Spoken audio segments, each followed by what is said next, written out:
Whoa, buddy, put that thing back in its holster. We haven't gone anywhere. I don't understand.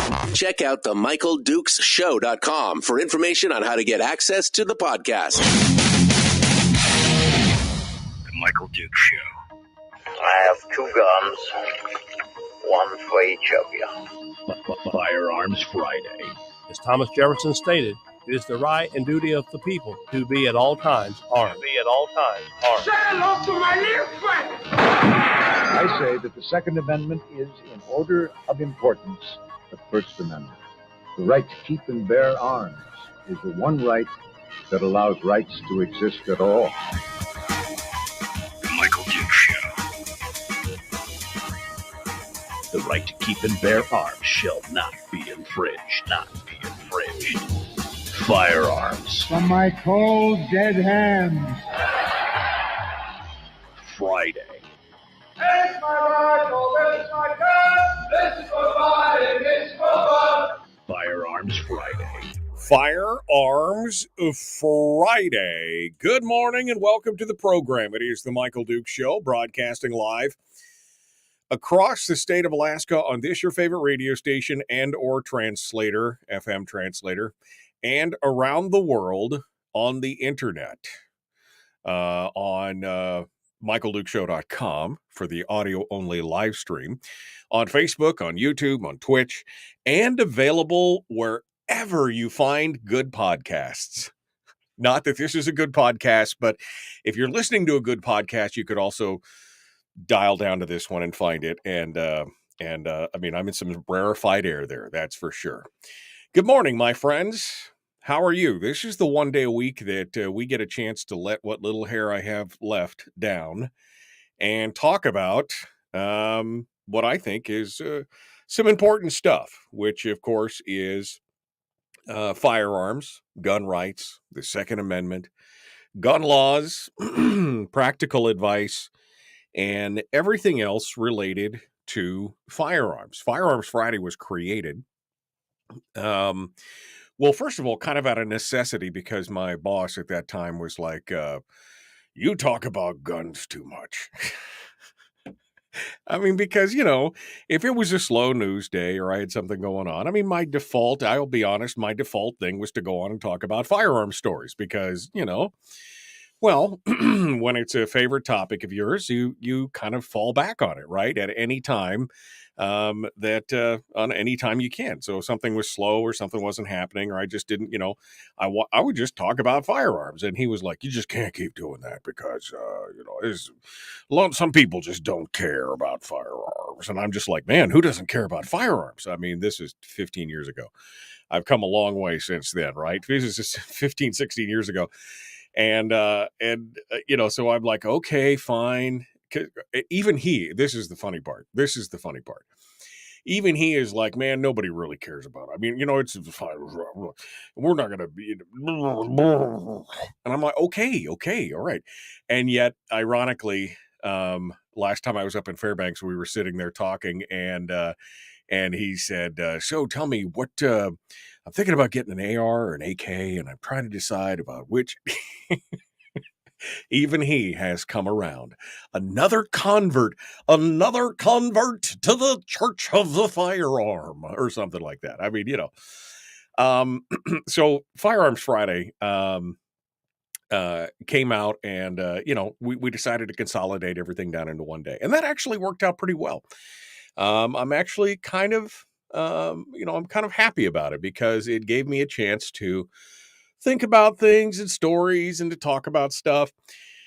And as much as many of you are probably fans of the Second Amendment, and many are probably gun enthusiasts yourself, this show is not for you. Not specifically for you. This show is not intended to play to that audience. My idea behind Firearms Friday was as a way to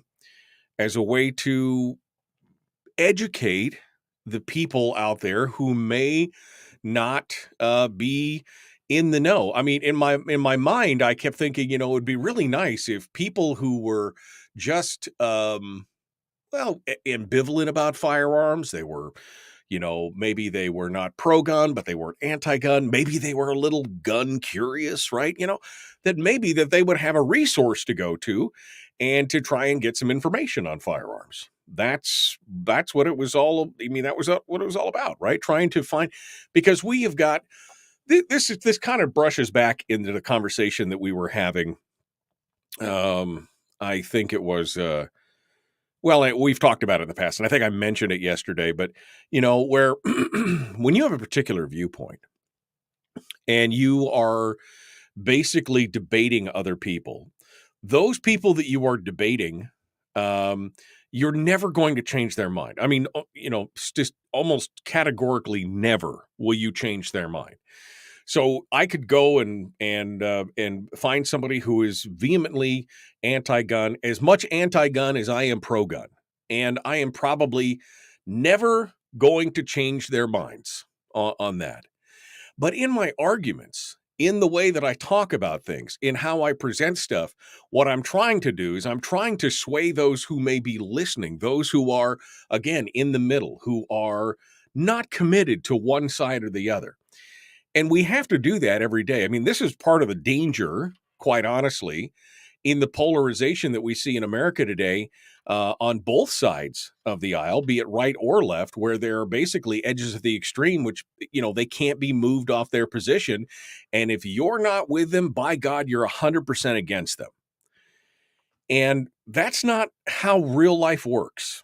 We can know people who have differences with us or differences in philosophy, and yet we can still find common ground with them. We may be able to, find common interests in other things. Maybe we're fighting about guns, but at the same time, maybe we can find, common ground in other types of freedoms or things like that.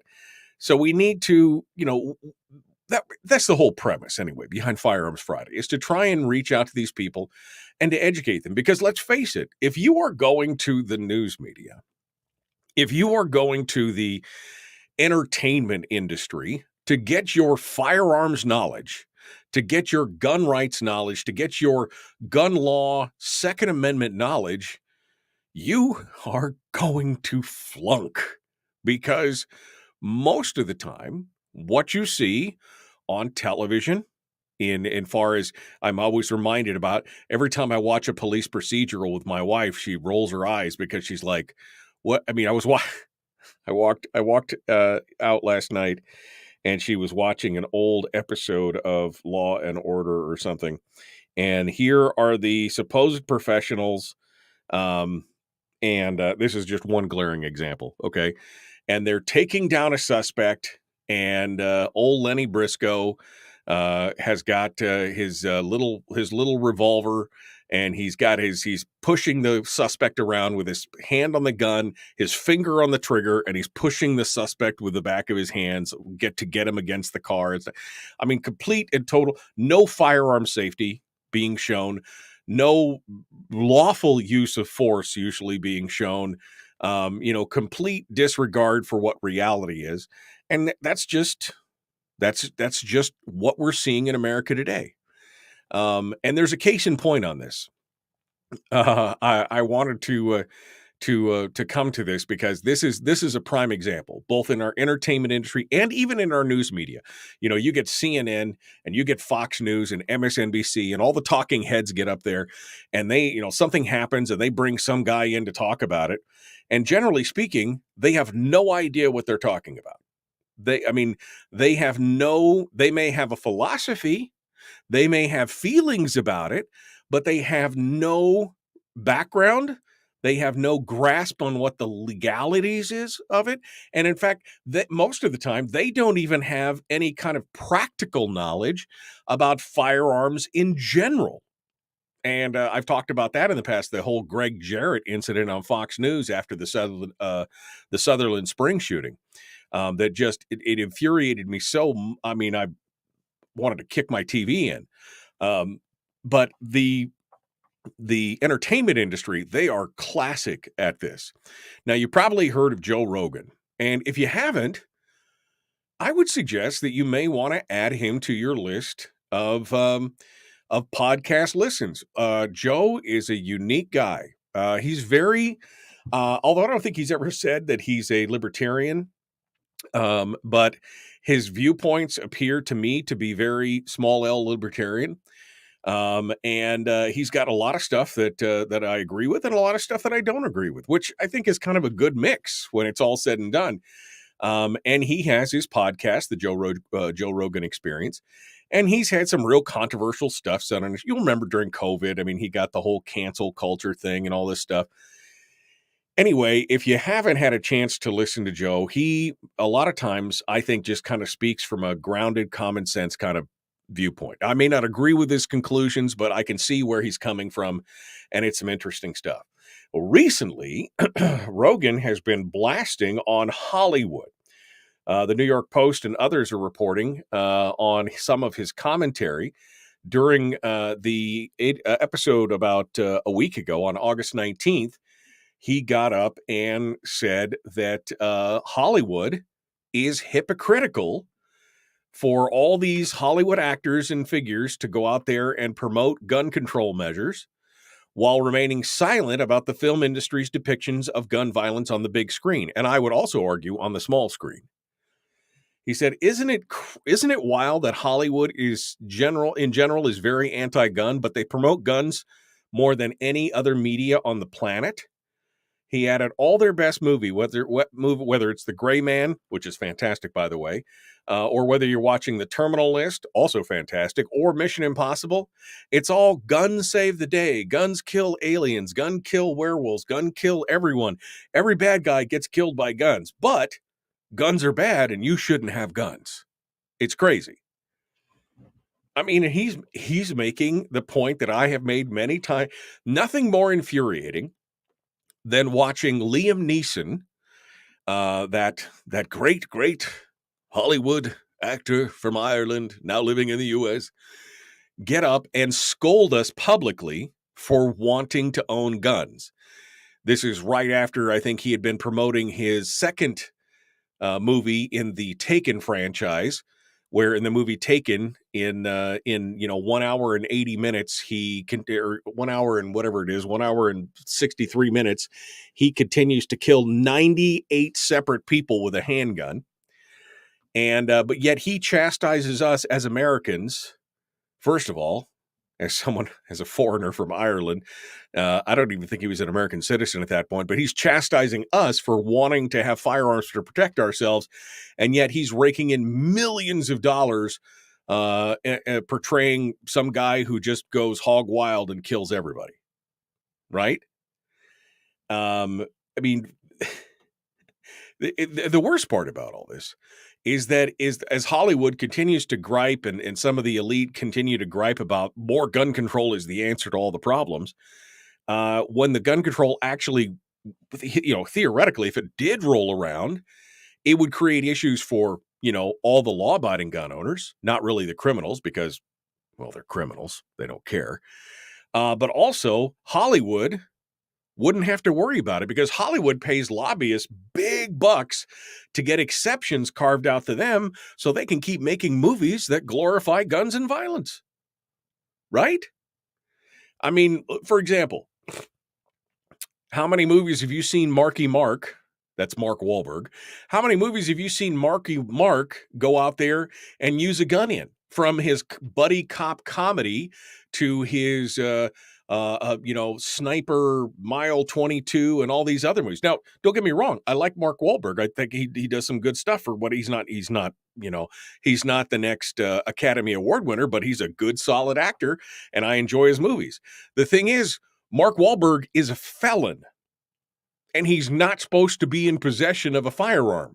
And so, yet they put him on the screen with what I'm assuming are dummy firearms.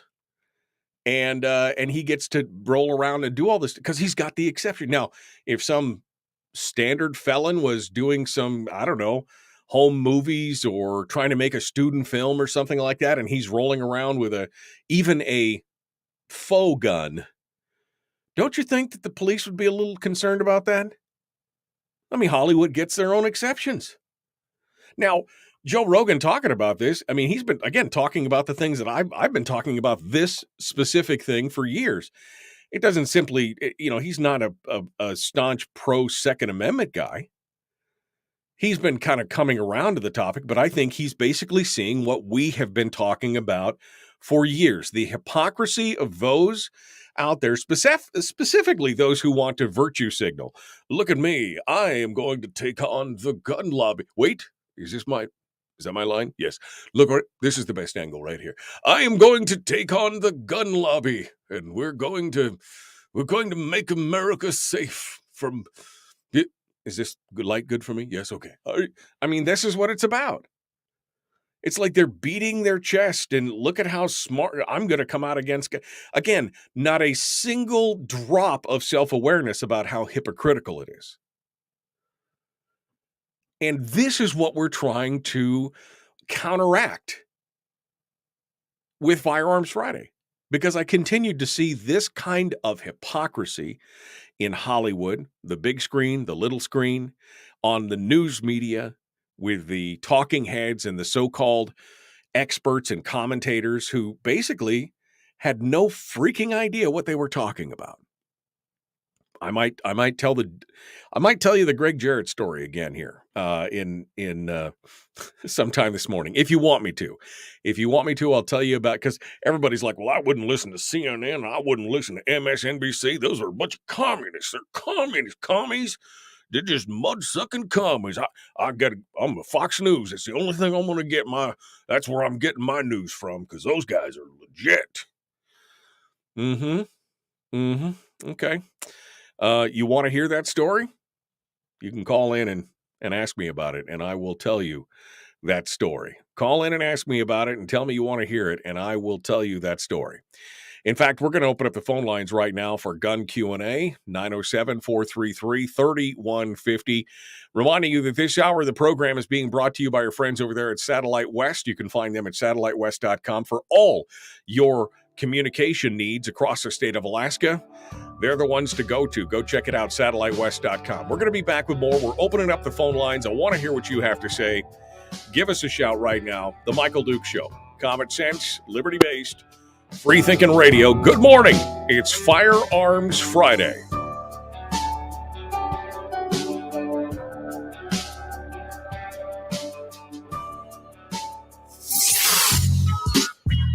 What is that? Common sense. Regularly heard on American radio. Michael Duke Show. Radio. Okay, we're in the break right now, and we're getting ready. I had the phone lines turned off. Well, not turned off, but turned down so I couldn't see anything. But it looks like we got at least one call on hold, so we're going to get to them here in just a hot second. And yep, they are on hold right now. So let's make sure that everybody is properly muted, and so we'll get to them. Let me find out who they are, where they're calling from, and what they want to talk about. Good morning. Who's this? Where are you calling from? It's Brady from Las Vegas. Hello, Brady. You hold the line, sir. You'll be first up in the queue here when we get back. Don't go anywhere. All right, Brady is going to be number one. Let's go over here and see what you guys have to say this morning. Good morning. Good morning. Quack, quack. What is with all the quack? Is it because it's duck, like water off a duck's back, because it's so rainy? Because, I mean, I walked out this morning with the dog, and it was... My God, I told you I was looking down the road to see if there were animals 2x2 and somebody had a big boat. That's what I was looking for the other day. Good morning, good morning, good morning. Need coffee first. It's Friday, Firearms Friday. Absolutely. Coffee. Let's see here. Good morning. The talking heads don't have any practical knowledge of 99% of life, says Terry. Well, that's probably true. That's probably true. As the case may be. Mark Wahlberg used a real rifle in Shooter, said Dan Block, which was the sniper movie. In the extras, so I guess in the add-on behind the scenes extras, he made a live 1,000 meter shot. Yeah, well, I mean that's a problem. That is a problem. I mean, from a legal standpoint, I mean, I think Marky Mark was obviously a little bit of a thug in his younger years. And I think once you paid your debt to society, that you should kind of have everything forgiven and returned, right? I've got no problem with that. So, but by the law, the way the law states, if any other felon had videotaped themselves using a firearm, somebody would be going to jail, not putting it in the extras section of the Blu-ray. You know what I mean? Again, nothing against Mark Wahlberg. And I think they should have their rights restored after they've served their time and done what they're supposed to do. But I mean, that's the interesting part right there. You know what I mean? All right. Just going through here. Is everyone here yes for a state constitution? Con, yes. Okay. Everybody's probably for the con. Hollywood uses music and movies to promote gun violence in order to create violence in order to ban guns. I don't know if it's a straight line like that, Ken. I think that there's a lot of just flat out confusion and hypocrisy out there. I don't understand why Hollywood has ever been given a voice about guns. They do not live in reality, he said. Yeah, that's true. I remember what Jimmy Stewart said something, I mean, I'm paraphrasing it, but basically when he was asked something about something political, and he's like, we're actors. We don't, nobody should be listening to us for our political viewpoints. And I love that. Is Alec Baldwin even going to do any time for shooting the gal on the movie set? I think they're going to have a hard time with any kind of criminal prosecution. Civilly, though, he may end up in a bad way. If they find him liable in civil court, he could go bankrupt, I'm sure. Let's see. In Alaska, a felon can earn their firearms rights back, probably the only state in the union that allows it. Yeah, I mean, in Alaska, you can submit and get your long gun rights back. You can't get your handgun, but still under federal law, if you ever get checked out by the feds, even though the state of Alaska says it's okay, the feds still consider it a no-no. So it's kind of one of those states' rights gray areas there. That's always been kind of tough. All right, now that my ears are bleeding, we probably should get back to it. Like and share this video for me. Like and follow the show page. Let's get things going on. The Michael Dukes Show, common sense, liberty-based, free-thinking radio. Here we go.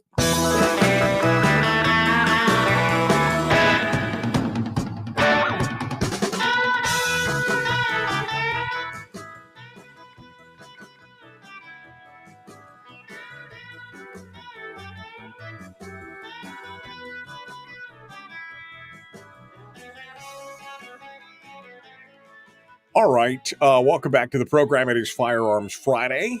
Gun Q&A is open. It's Gun Q&A all day. Let's jump over to the phones.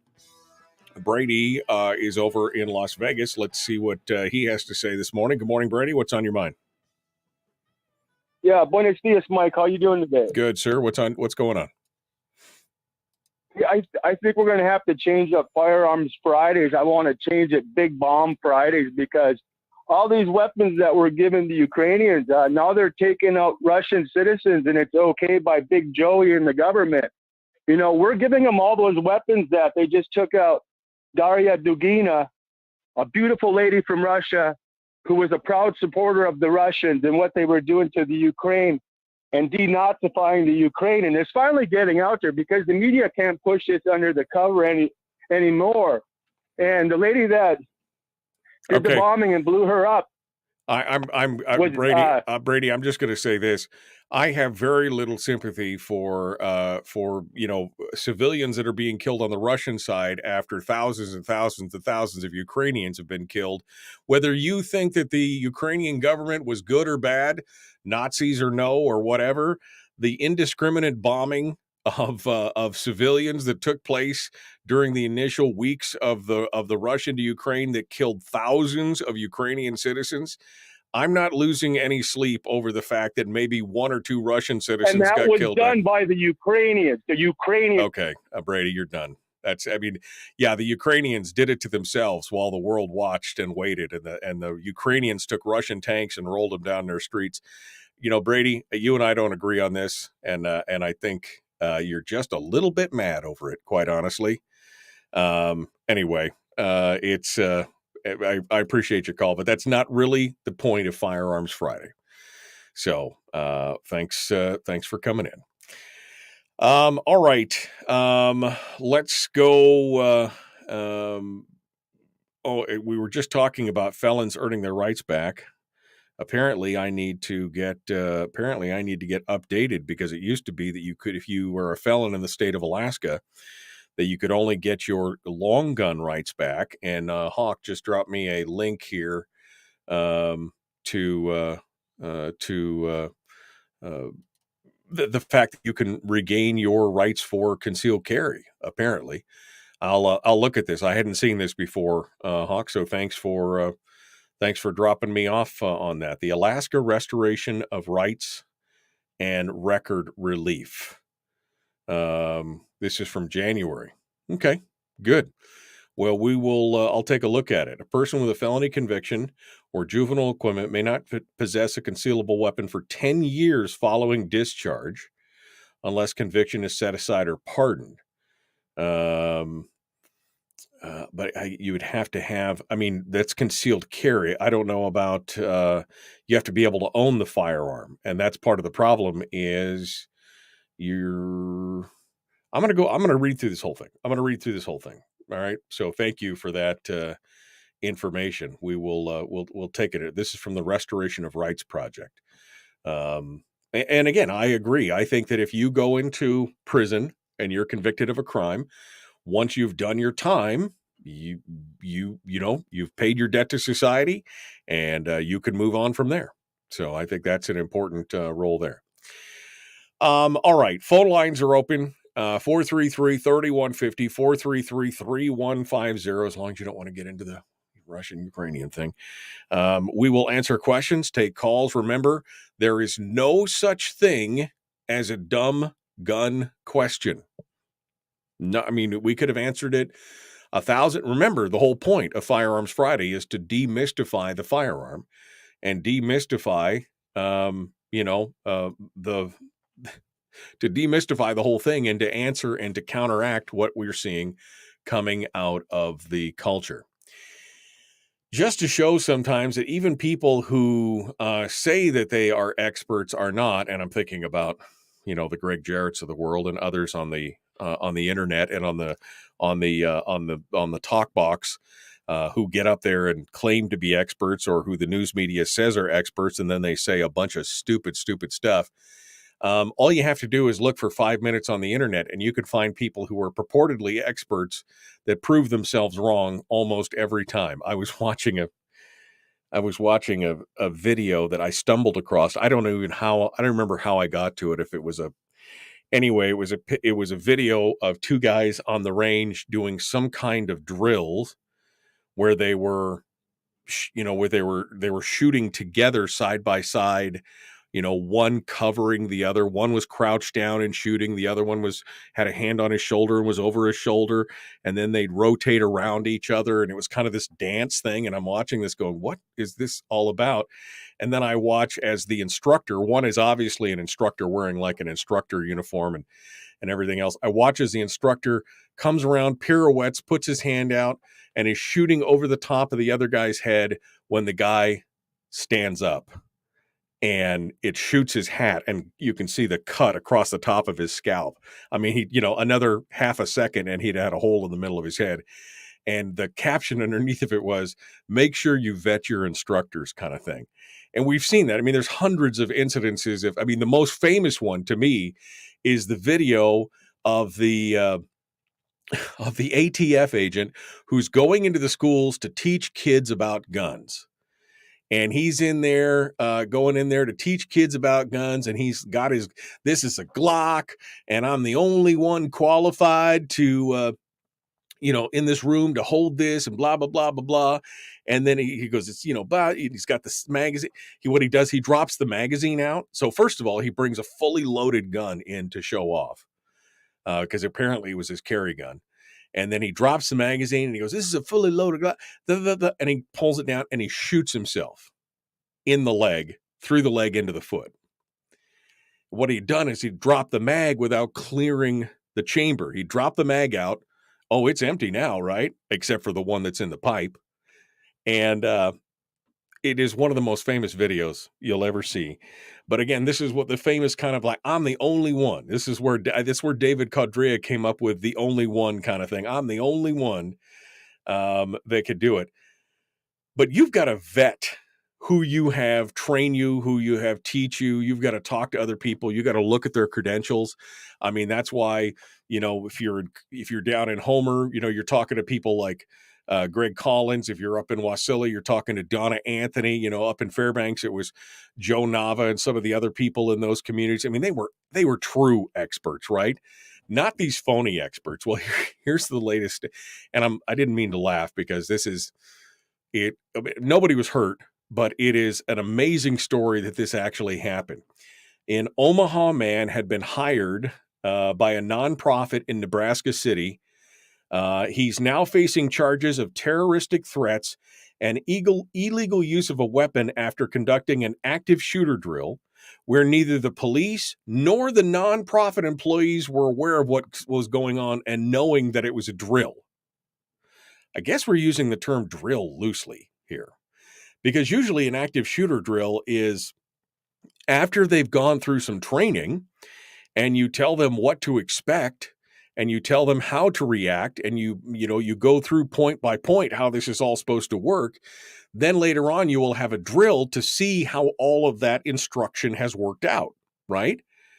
But you let them know that this drill is coming on. Well, the drill that took place at Catholic Charities happened to coincide. It was just 5 days after the shooting at the grocery store in Buffalo, New York. You remember that? In which 10 people were murdered. So this is just 5 days after that shooting.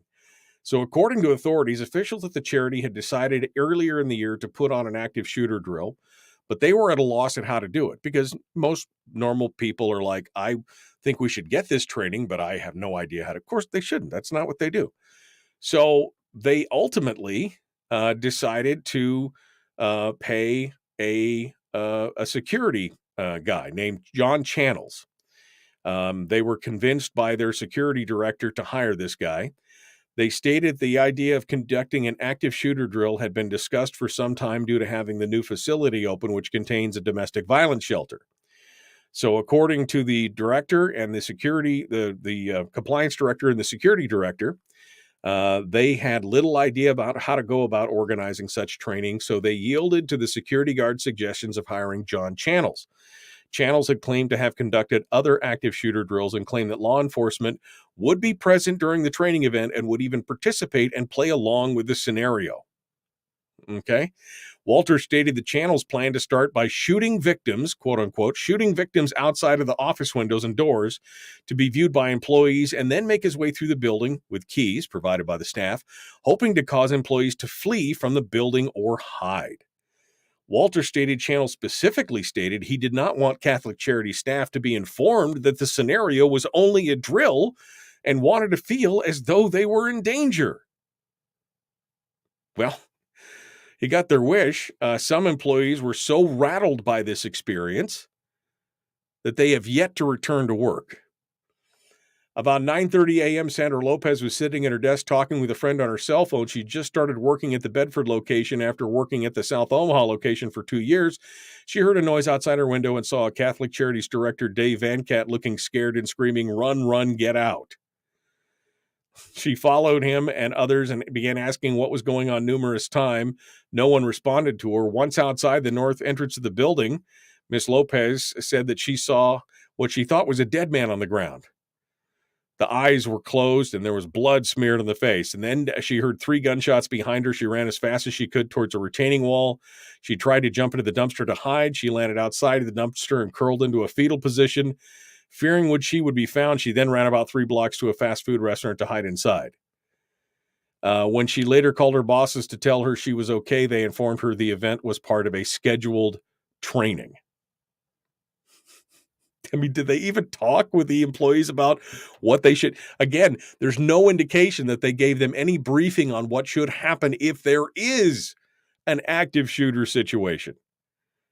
They were never. Meanwhile, John Channel has now not only facing charges related to the drill, because not only did he not contact the police and let them know what was going on, did not invite them to come participate, he himself, in fact, was 2 weeks after the exercise arrested on charges of child abuse and sexual assault and producing pornography. Okay, this is the guy. Apparently nobody at Catholic Charities called to confirm with the Omaha PD that they were going to be, there and in on this whole thing. I mean, you cannot, just because somebody says, don't take anything that I'm saying for face value. Go do your own research. Go look it up. Oh, yes, I'm an active shooter instructor. Let me tell you all about it. The story is just horrific. I can't imagine the trauma. Especially here you are just 5 days after the shooting in Buffalo and all the shooting. I cannot believe that somebody thought this was a good idea. Somebody in power up in the higher echelons, not just John Channel, but I can't believe anybody thought this was a good idea. Of course they're traumatized. Of course they're traumatized. Who wouldn't be when you thought it was a real active shooter? And thank God there was no concealed carry permit holders there, because John Channel could be dead. It's just it boggles the mind. Absolutely boggles my mind. All right. We're going to continue here in just a minute. The Michael Duke Show. Common sense, liberty-based, free-thinking radio. Phone lines are open at 907-433-3150. Don't forget, Willie Waffle coming up in just under an hour. We'll talk about weekend movies and more. Back right after this. Don't go anywhere.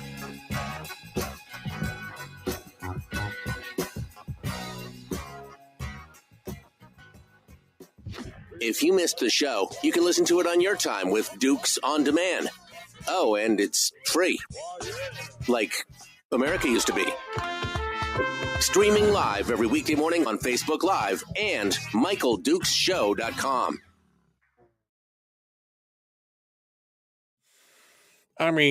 Is this just not nuttier than squirrel poo?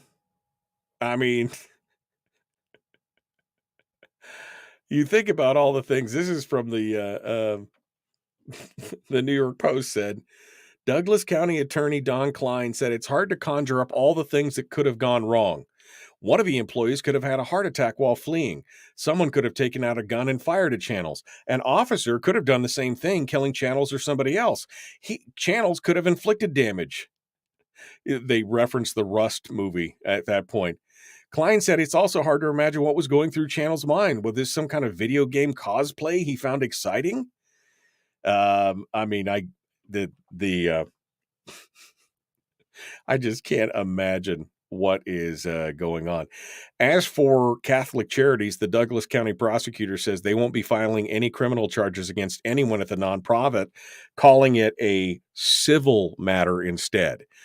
Oh, I think somebody there might get rich over the trauma suffered on this, pain and suffering and everything else. You didn't tell us it was an active shooter situation, and you made us have a near-death experience, a pretend near-death experience. Somebody's going to get paid on that. I can almost guarantee it. Somebody is going to get paid on that. It is a civil matter at this point. All right. They'll never do that again. Let's go over here to the phones and see who's on hold so we can get them ready for the return. Good morning. Who's this? Where are you calling from? Hello. Hello, this is Steve. Hello, Steve. Where are you calling from?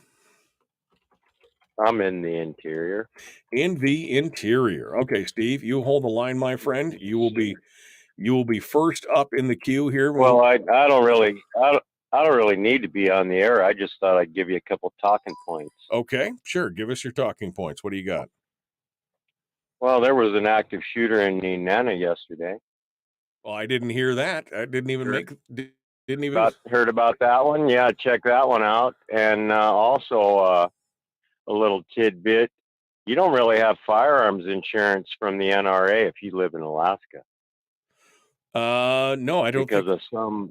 Yeah, I think Kerry doesn't work up here. Lawsuit in New York, Alaskans lost their firearms insurance, and that's not really out there in the NRA news.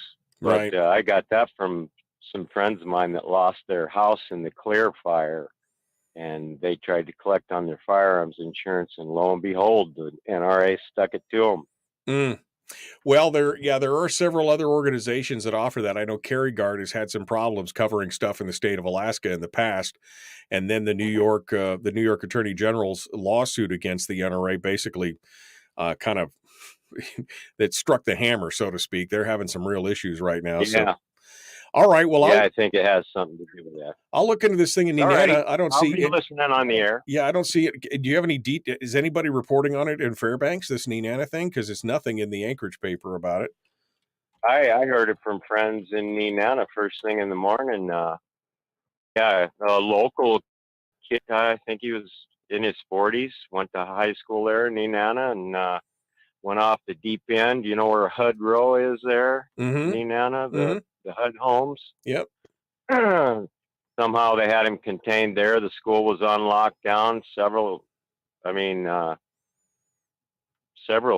children of friends I know had their kids in school, and yeah. But from what I heard, it was the dude was contained, and everybody was armed and ready for what was going to happen. All right. Well, I will. I'll look into this. Thank you so much, Steve, for calling in and giving us on that. I'm looking right now, and I don't see anything about it on the news. But that doesn't mean that it didn't happen. Just because we've got the internet doesn't mean that we can't. That they are on top of all that. Thank you for your call. I appreciate it. All right. 433-3150. Yeah, I don't see it anywhere here.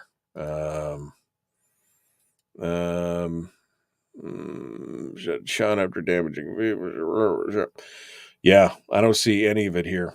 All right, well, we'll see what we can find out as we go forward here. We'll see if we can find out any other details on it. All right, you guys are troopers had an alert yesterday. Yeah, I didn't see it. You guys are awful quiet this morning. I mean, there hasn't been but 2 comments in the last 10 minutes. What are you guys doing? You all just sitting here listening? Are you hanging on my every word? Are you hanging on my every word? Should I just do the rest of the show like that? Good morning and welcome to Firearms Friday. Or I should do it like NPR, right? This is NPR. This is Firearms Friday. We're just going to do it real breathily, real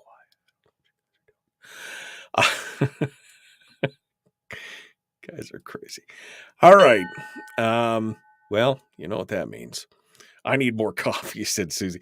Everybody's still asleep. Come on, wake up. It's Friday. All right, here we go.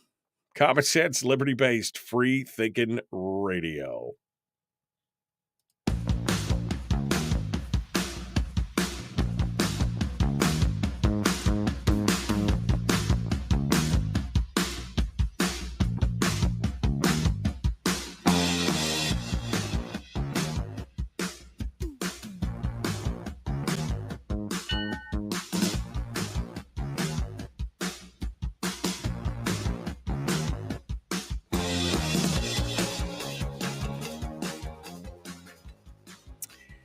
Well, good morning. It's Friday, and apparently most of the chat room has not had nearly enough coffee this morning. They're all like stringing one-word sentences together. Hi. I hope all you folks out there in Radio Land are awake and ready to go. We were just talking with Steve up in Fairbanks. He was called in on the air and was talking. So apparently there was some kind of incident yesterday at the high school in Nenana, where apparently troopers had a student cornered, and I don't know if he had a gun or not. There's really no details on it. So we'll see. We'll keep an eye on that and see if maybe we can come up with some information for next Friday, if there's any information on it by that time. We'd love to hear it. Second piece of good news is that the new South Cushman Range in Fairbanks is finally open. I actually saw some pictures of it the other day after we announced that it was going to open this morning. It wasn't a day or so later that I saw a lot of the new pictures, and boy, they did a real update to that range. They made it pretty swanky. It was, it was semi-janky before. Let's put it that way. It was semi-janky. Now they've got all covered and covered shooting positions and everything else, and apparently a bathroom, and it's going to be real nice. So it's a good day if you want to go out there. I don't know if it's raining in Fairbanks right now, but apparently the shooting range is open this morning at I think 8 a.m. or something. Anyway, you can go out there and check it out and enjoy it. I imagine it's been closed for quite a while. I imagine there's going to be a bit of a line to check out the new shooting digs out there at South Cushman in Fairbanks. All right. Well, phone lines are open this morning. It's gun Q&A all day. I've got some other firearm stories and things that I could talk. I mean, I could talk about guns all the time. I could just talk for 2 hours about guns, but I'd love to hear what you have to say. And I want to answer your questions, and I want to hear what your position is on things or where you're thinking about, firearms things specifically. Let's not run too far afield around here. Let's go over here and see what you got to say. Good morning. Who's this? Where are you calling from? This is Carlene. Michael, I would love to hear the story. You've piqued my curiosity. You want to hear the Greg Jarrett story, huh? Yeah. Well, Carlene, this was an interesting situation because we just heard about the Sutherland Spring shootings, and to refresh people's memory, the Sutherland Spring shooting was took place in a small rural Texas town, and a gunman entered a church. I believe it was actually a Wednesday church service. Maybe it was Sunday, but it was a church service going on of some kind in the church. He entered the church with an AR-15 and he started shooting parishioners in the church. And along the street came a town local who heard the shooting, who heard what was going on, screeched over to the side of the road. And as the shooter came out of the building, reached behind the seat of his car with his AR-15 and engaged the shooter with his own AR and fatally wounded him. The shooter was able to retreat, got in his car, drove about a mile down the road and crashed and died from blood loss. So it was a great example of a good guy with a gun stopping a bad guy with a gun. We only could wish that it had happened sooner. But in the aftermath of all this, the talking heads were just all going on furiously. First of all, because the shooter had used an AR-15, and that the person had stopped him to use an AR-15. So this raised some conversations about the assault rifle thing and everything else.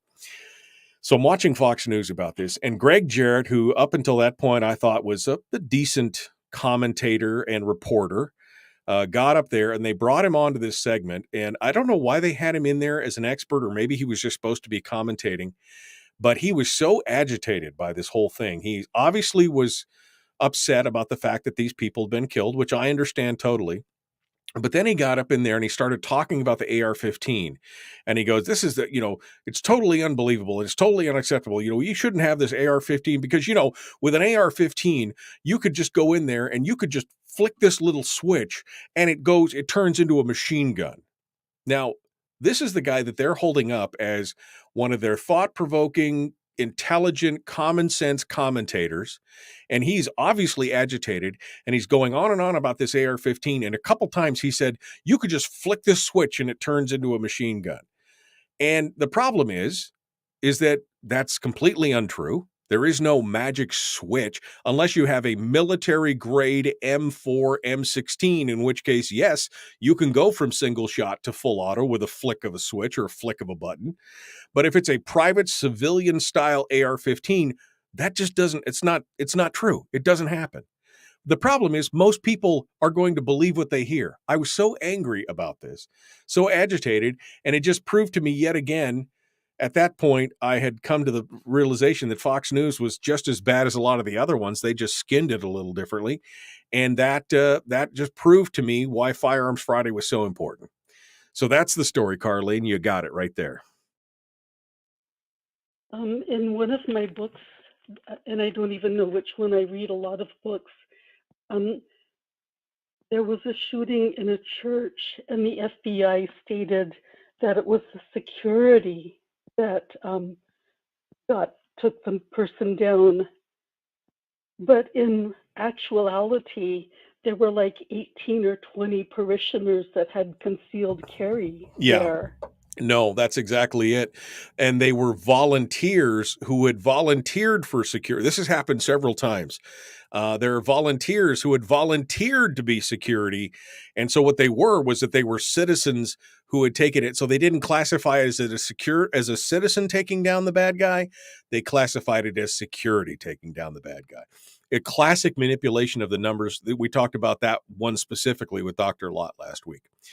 Anyway, Carlene, thank you for calling in. I got one more line on hold. Let me go over there real quick. Good morning. Who's this? Where are you calling from? Good morning. This is Mike. Good morning, Mike. From Fairbanks. What's up? Quickly. So there's a lot of people who aren't happy about that gun range. There was a petition gone around before they started working on it, trying to get them to change the plan. The borough mayor met with a couple groups, and anyway, it ends up being less shooting tables. The tables are closer together. It's not as good as people are making it out to be. Right.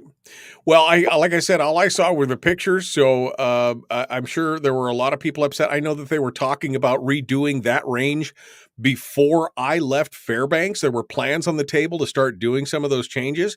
And that's been, 7 years ago? So if, these are long-term projects. If people are trying to stop it in the 11th hour, it almost never works. It's unfortunate that you have fewer shooting positions. I'm going to have to swing by there next time I'm in Fairbanks to take a look at it. But I guess new facilities are good, but because the old ones, there was some unsafe conditions there. Okay, that's my rant. All right. Well, I appreciate you calling in this morning. Thanks for being part of it, my friend. Okay, we're up against it. We got to go. The Michael Dukes Show. Common sense, liberty-based, free-thinking radio. Hour 2 is dead ahead. We'll continue with more phone calls and discussions and commentary. And then, of course, Willie Waffle from wafflemovies.com will be joining us. We'd love to hear from you. 907-433-3150. Get in the queue right now if you'd like to talk about some firearmy goodness. It's all dead ahead. The Michael Dukes Show.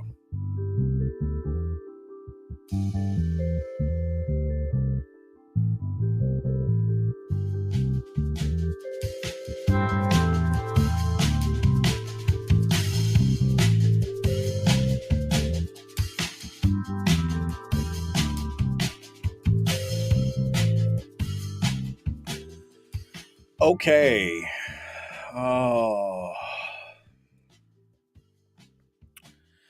Let's see. Jackie is bad?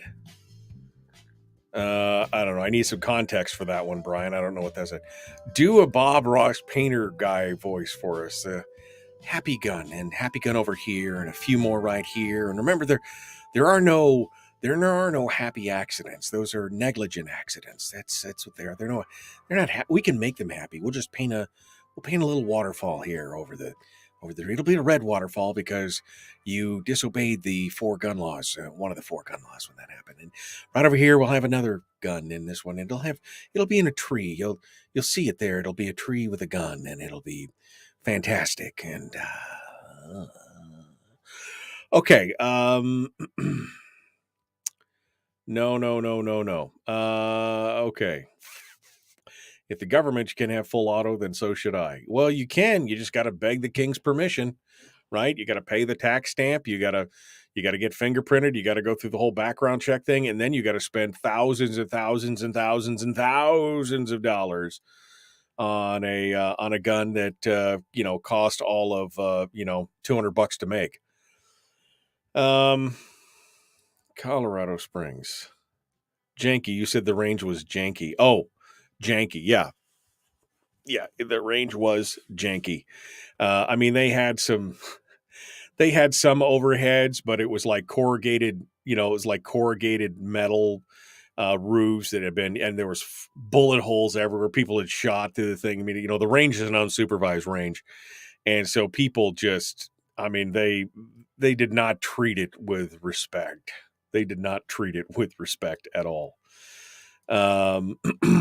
And so, but it was still the best range we had in the area at the time. Like I said, the pictures that I saw, and I only saw, there were like 2 pictures side by side, so I couldn't tell how many tables. I couldn't tell, but it looked pretty nice. That's for sure. There was a discussion at one point when I was still on the borough assembly about hiring somebody to be a range master, or a couple somebodies to be out there basically on duty the entire time the place was. I mean, anyway, and I have seen some crazy stuff down at the South Cushman Range. I mean, it's definitely not a place to take an inexperienced shooter and let them just run free. So, janky, yeah, updating your slang dictionary. You've never heard that term? It's janky? Okay, all right. Ghetto, it's low brow. I can't think of another word. I can't think of another word that I need the thesaurus for janky. Ramshackled. Maybe that's it. Ramshackle. Janky, hinky. That's another word. Hinky. Although hinky to me always seems to be more about being suspicious. Janky is like loose and sloppy, and hinky is like suspicious. Heath Smith for Senate to replace Gary Stevens. Greg, I couldn't agree more. We're trying to get Heath on the program. I invited him for a couple days today, but when you got a day job, it's hard, especially when your day job starts early. It's hard to be able to get him on. So we're going to try and, in fact, I think he said, wow, crash, boom, bang in the studio, dropped something on the table. He told me that, where is it? He said, he's, nope. He's talking about after Labor Day now. So we'll see. We'll see what we can do. That's a week away. Labor Day is next weekend, so that's a week, 10 days away. Raining in Kasilof. It's raining everywhere. It is wet from one end of this state to the other. And if it's not wet, it's cold and wet. And the leaves are already turning outside the house here, outside the studio. They're already, it's August 26th. The leaves should not be turning yellow on August 26th. I did not get my mandatory amount of summer in. All right. I would like to complain to the management. My name is Karen. All right. Everybody slept in this morning. Greg overslept. Hawk overslept.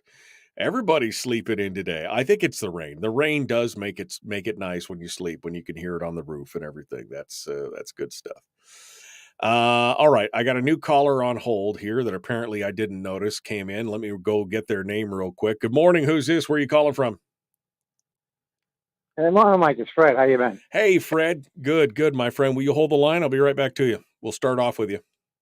Okay. All right. Fred from Rhode Island is going to be joining us here in just a hot second. I appreciate that. Not an active shooter in Nenana, brandishing a weapon and agitated. Thank you, Jeff.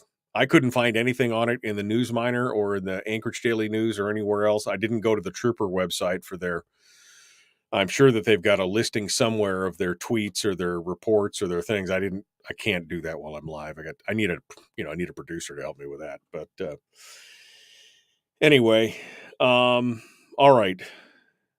Person named Hutchinson was arrested in Indiana around 1 p.m. yesterday. It was a Nixel saying he was armed and dangerous at the end of the report in KTF News. Okay, I appreciate it. Thank you for the thanks for the work there on Chris and for Jeffrey for doing that as well.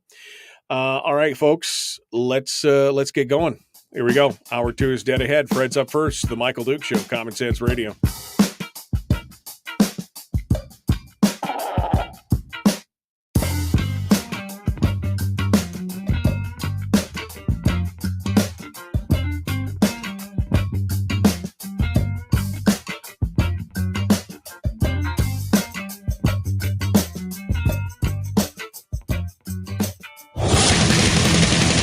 Whoa, buddy. Put that thing back in its holster. We haven't gone anywhere.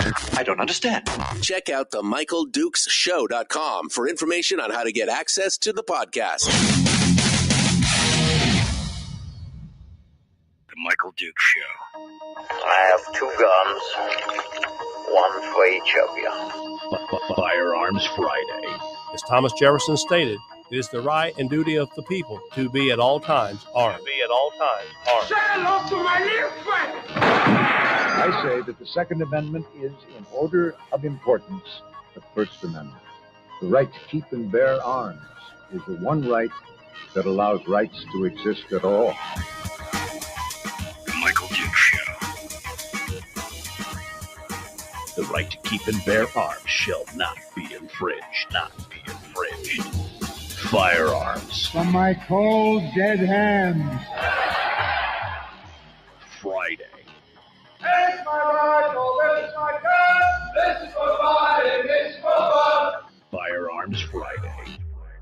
Firearms Friday, right here on the Michael Duke Show, broadcasting live across the state of Alaska on your favorite radio station and FM translator, and on the internet with the live audio stream at michaeldukeshow.com, on Facebook, on YouTube, on Twitch, a podcast available later and everything else.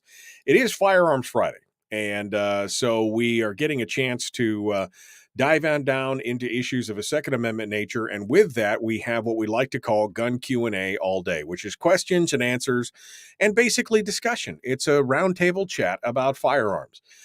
We've got listeners from all over the country for Fridays. They love to call in. Normally, we only focus on Alaska issues, but Fridays brings in people from all over, and you couldn't get much further away from us than all the way out on the East Coast in Rhode Island. But every week we generally hear from our friend Fred out there in Rhode Island, and he joins us this morning with his thoughts. Good morning, Fred. What's on your mind today, sir? Good morning, Mike. One of the issues, you mentioned earlier about the people, felons getting their rights, the return to them after a period of time, firearm rights for long arms or whatever. Right. However, the other point is, I think we have a lack of prosecution in many instances too. I mean, obviously, justice. I mean, law has to be, justice. Perfectly, but then again, when they are convicted, they're not getting any kind of real sentencing, if any sentencing at all. I mean, you just look at New York City and Detroit and California, especially the left coast, how screwed up they are. As far as like any kind of a prosecution goes, as far as for criminal activities, And they just, it doesn't really set a good precedent, and it doesn't accomplish what it's supposed to accomplish, which is like get the criminals off the street and keep the crime down. If not, you can't eliminate all of it, but at least you can definitely take a bite out of it, a good bite out of it. But they're not doing that, and you kind of wonder what is the whole genre behind that? What is the purpose behind it? Because there is a deliberate purpose behind this. It isn't just. I don't believe it's random. I think it's a deliberate act, and along with a lot of other things.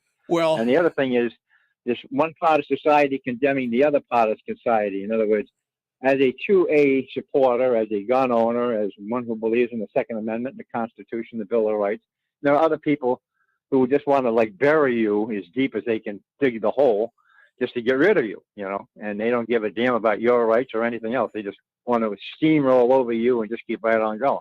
Right. Which is I think that's criminal in its own right.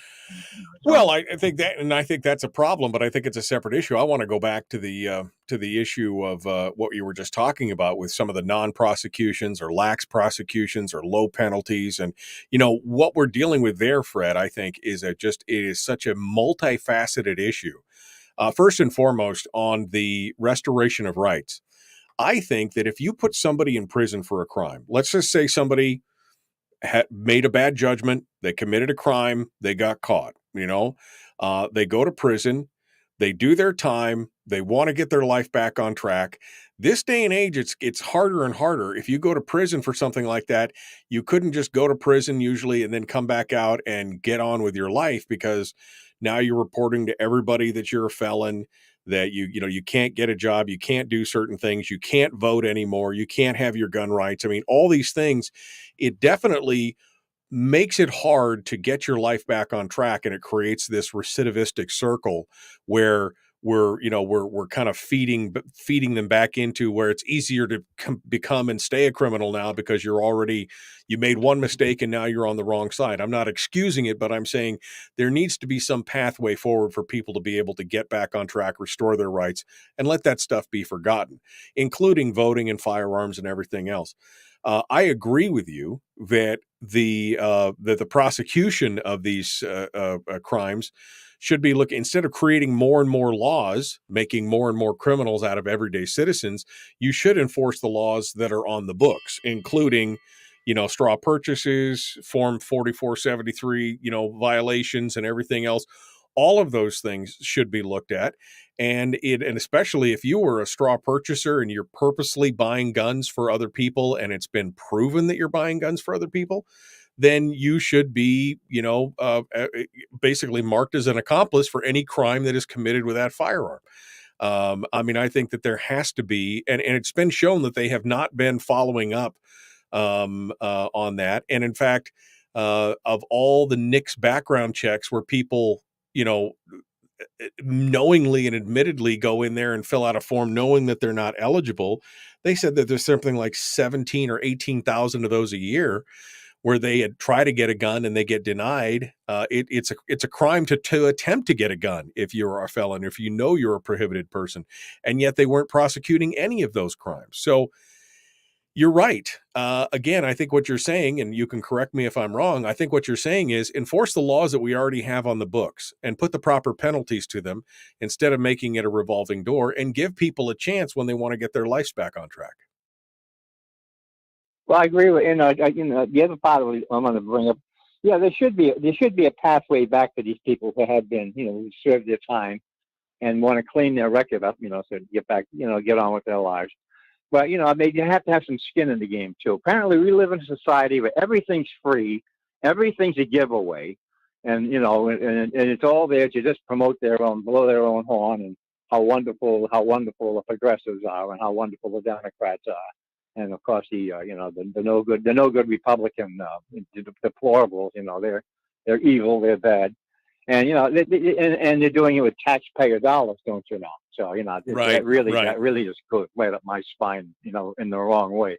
Right. And, the whole thing, it's beyond a joke. It really is. However, the other part of what I wanted to bring up is there should be a pathway back for these people, but they should have a lot of skin in the game to do it. I mean, once again, it's not going to be a freebie. They're going to do, community action. They're gonna, restitution. There should be some program in there where once a period of time has gone by, you should be able to sign up for it. And if they're truly committed to cleaning up their record and cleaning up their lives, then it should be available to them over a period of time. But they have to show sincerity.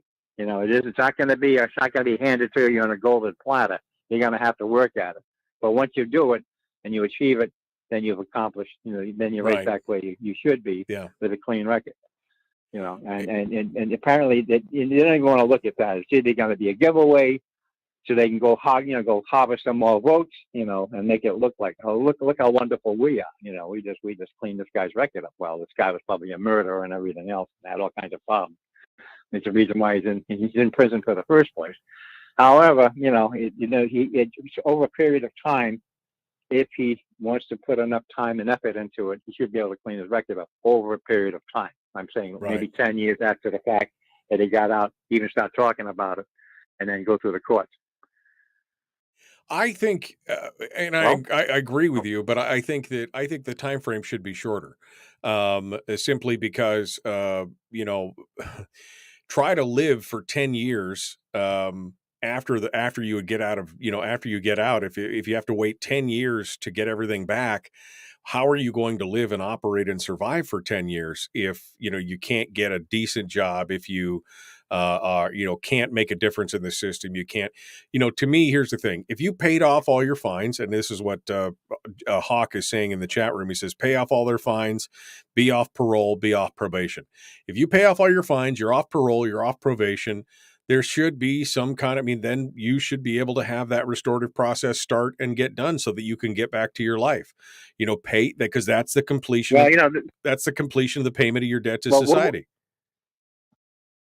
Right. Well, the only problem with that is if it's too short a period of time, there's no ingrained, how do I want to say? There's no ingrained incentive not to go back and commit, go back to selling drugs or whatever, whatever the initial crime was, So, it has to be some type of a means of, this is really gonna be painful if you go back. So you have to make it stick. Right. One other thing, I'm not saying undue punitive punishment. I'm not saying that at all. But I'm saying put enough in there to make sure that it's vinegar and not sugar water. And you definitely don't want to ever go anywhere near that type of lifestyle again. Yeah, no, that would work, I think. No, I agree. It has to obviously be, it has to be punitive enough that it is a deterrent. There's no doubt about it. But you also don't want to make it so onerous that it's easier to go back into crime than it is to get your life right. And I think in some cases, that's what's happening right now, that people see they have no hope of ever going back to a normal life afterwards because of the stigma and everything else. There has to be some kind of way to help with that. I think that there's a middle ground in here somewhere that we need to find. That's just me personally. You still with me, Fred? Fred, you still with me? All right. Well, apparently we lost Fred. So thank you for your call, Fred. I appreciate it. Number to call is 907-433-3150, 907-433-3150. If you'd like to call in, we'd love to hear what you guys have to say this morning. I got one more story that we're going to talk about here in just a second, that it may make the hair on the back of your neck raise up just a little bit as we talk about it. So we're going to hit on that here in just a moment. Nope, that's not my play right there. We're going to be back. The Michael Duke Show. Common sense, liberty-based, free-thinking radio. We'll return with more right after this. Don't go anywhere.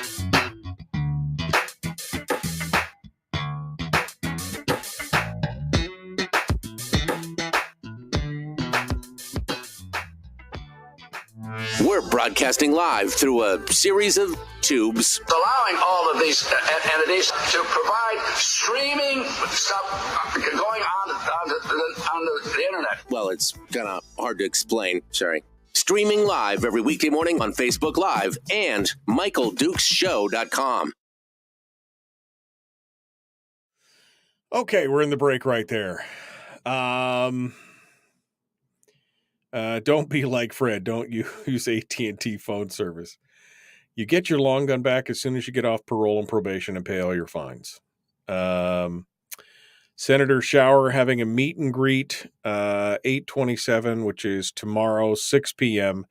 at the Susitna Brewery in Big Lake. Where's the Cabela sales segment for the hunting season? I don't know. Where is the Cabela sales segment for the hunting season? The Rhode Island police got Fred. The secret police. Fred is dead. Long live Fred. There is no way to restore, even after 10 years. It has to go through the federal law. We went there and they said no one or paperwork in Alaska to get your right backs. If you know something else, please let us know, said Shelley Nigel Miller. I can only give you, Shelley, I can only give you a link that Hawk dropped in the chat room earlier, which I will post right now again, that is about expungement and pardoning and sealing about firearms convictions. My understanding is that you can petition to get your firearms rights returned at the state level, but you're right. At the federal, what my understanding is that even though your rights for long guns have been restored at the state level, at the federal level, they are still you're still considered a felon, and if you get caught with it, you could be in serious trouble. I see that the link got broken on YouTube. Let me send a shortened link there for YouTube for you folks there. All right. Meet and greet with Sarah Vance and Heath Smith for Senate. Have a meet and greet at the Nail Check Fire Station today at 2 p.m. Mike Shower and Kevin McCabe having a joint pizza talk on the 28th. Pizza and talk. Everybody's going to get busy. Everybody's going to get busy right now. All right. All destinations. There we go. Going backwards here. I'm scrolling backwards. I see that Brian has already used his new. He's already got his new vocabulary. He's putting it into use. It's now janky. Congratulations, Brian. You are officially one of the hip cool cats. One of the hep kids. Is that right? Are you just cool? Are you awesome? Are you amazing? Are you rad? Are you stoked? Are you whoa? Anyway, Brian's already he's already using the new phraseology. Brian also used a phrase earlier that I didn't get a comment on. I was going to talk with Fred about it, but he talked about it being restorative justice. And I agree with that. If you have done something wrong against society and you get convicted and you go to jail and you do all the things that you were supposed to do to get your life back on track, there should be some restorative justice. There you go. All right. It's in the nail check. Hawk. Anybody out in the Nilchik? Anybody out there in Kasilov get a ride for Hawk so he can go to some of these things? He can't drive because he's got epilepsy and he doesn't have a vehicle. So somebody hook a brother up out there. Same goes with the cannabis industry. The feds can shut them down and arrest them even though it's legal in the state. Right, exactly. It's the same kind of thing. This is a states' rights versus federal rights thing all over again. I think what Fred was saying, said Timothy, is you have to have some means of ensuring that sincerity is, you have to have some means of ensuring the sincerity of a person rejoining society. Yes, I agree. I don't think you can just say, okay, you're done, it's out, it's good, go. I think that there has to be some kind of mechanism. I'm not saying that they immediately get out and everything goes back. You have to work it. Like I think, like Hawk was saying, you have to pay the fines. You have to do your time. You have to, give back to the community, service and do your probation and do all that. But after that, after you've jumped through those hoops, I think there should be a pathway forward. I just think that makes sense to me. Maybe it's just me, but that makes sense to me. All right, we're going to get back into this other story. Here we go. The Michael Duke Show. Common sense, liberty-based, free-thinking radio.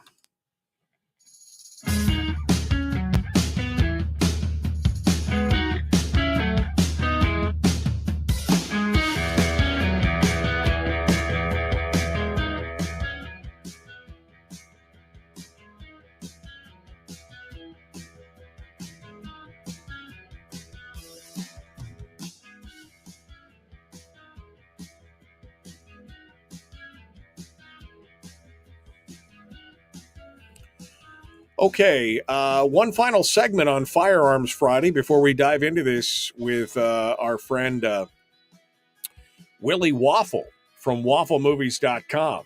He's going to come on board, and we're going to talk with him about all things entertainment related. And it's I think this is a good thing. We're gonna get the straight dope on some of the streams and movies and everything else that's coming up. But that leaves one segment now for us to chit chat about our favorite topic, which is fire. I mean, an R. I guess that's the royal R, or maybe it is you and me. I don't know, but maybe it's one of my favorite topics anyway. Firearms. So feel free to give us a call this morning. The phone lines are currently open. I've got no lines on hold. So you can call us up, and if it's about guns or shooting or gun laws or Second Amendment stuff or just a range report, whatever it is, I would love to hear it. Feel free to throw us out there, and let's get going on.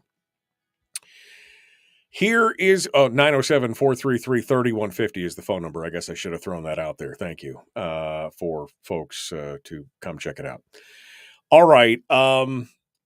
Here's the story that I want to talk about, and I'm going to probably take a call before I talk about it, but let me give you the teaser. Here's the teaser for the story.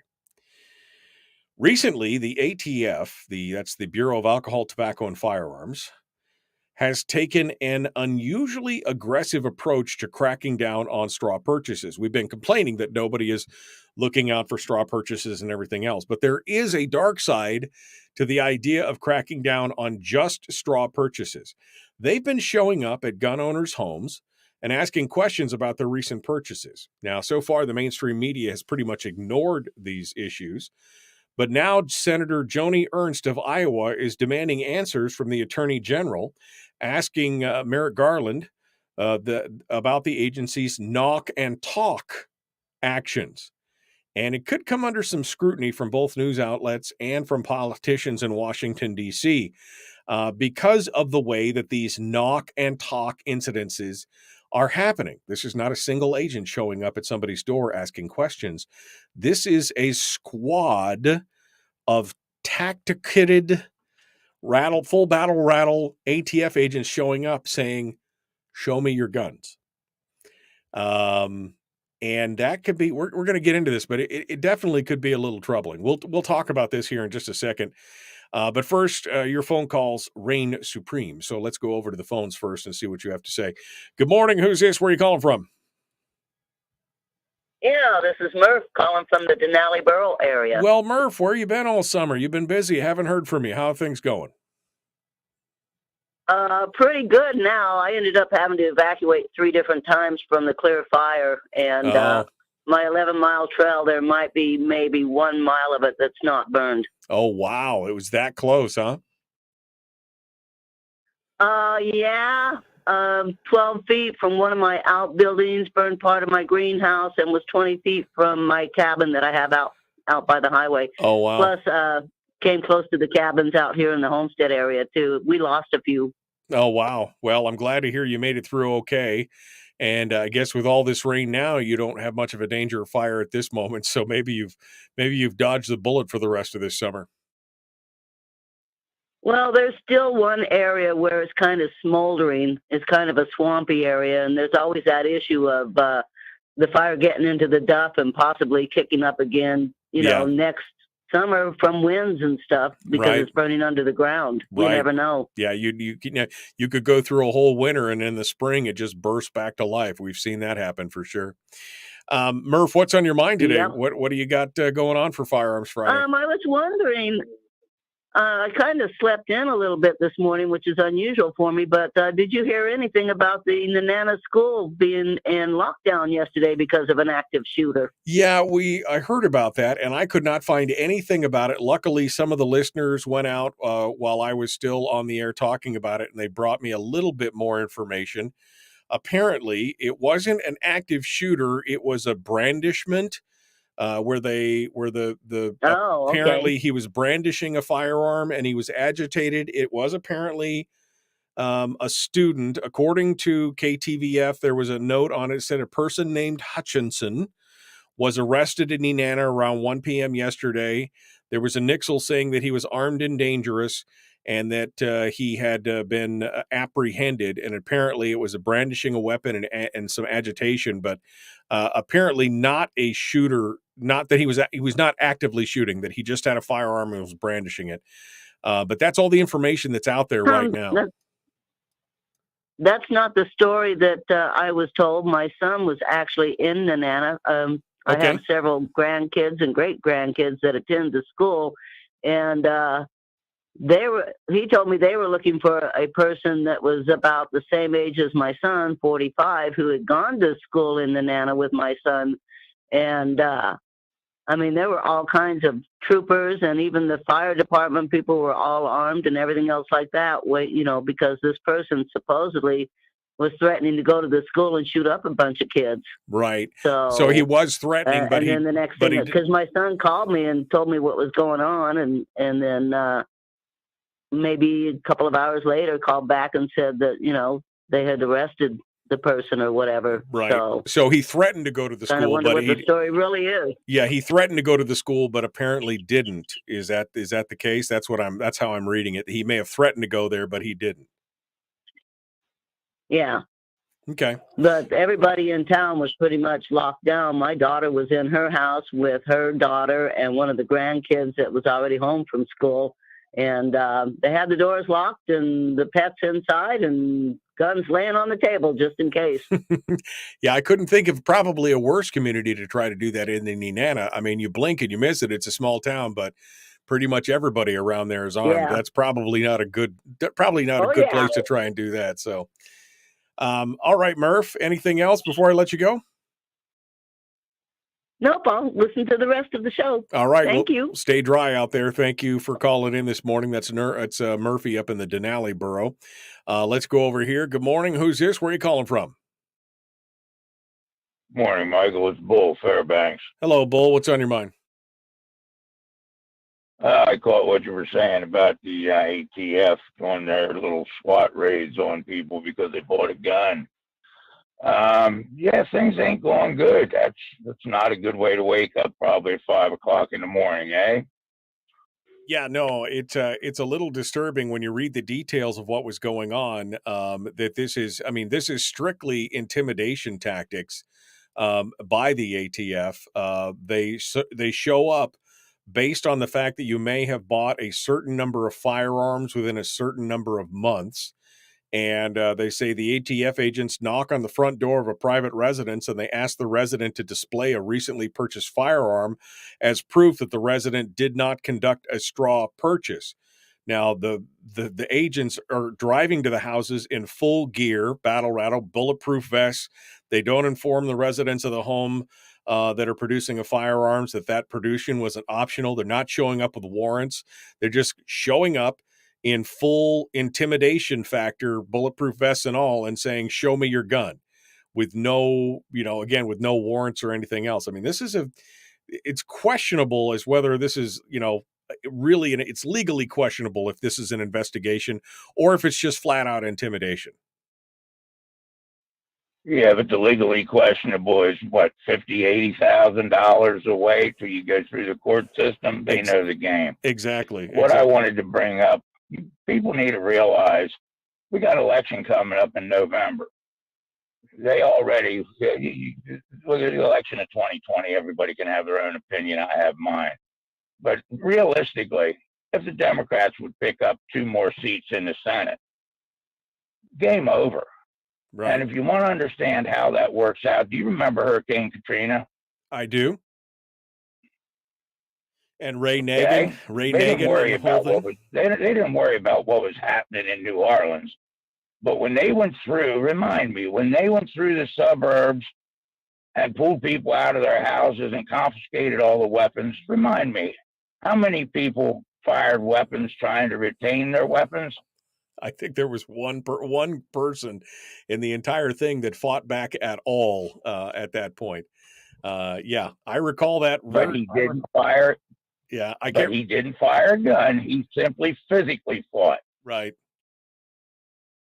No, Hurricane Katrina was a wake-up call for a lot of people, especially when they brought the National Guard in, the Tennessee National Guard into Louisiana and had them go door to door and start confiscating stuff. That was a dark time for sure. That the government proved to themselves that if they come for weapons, people will not kill them.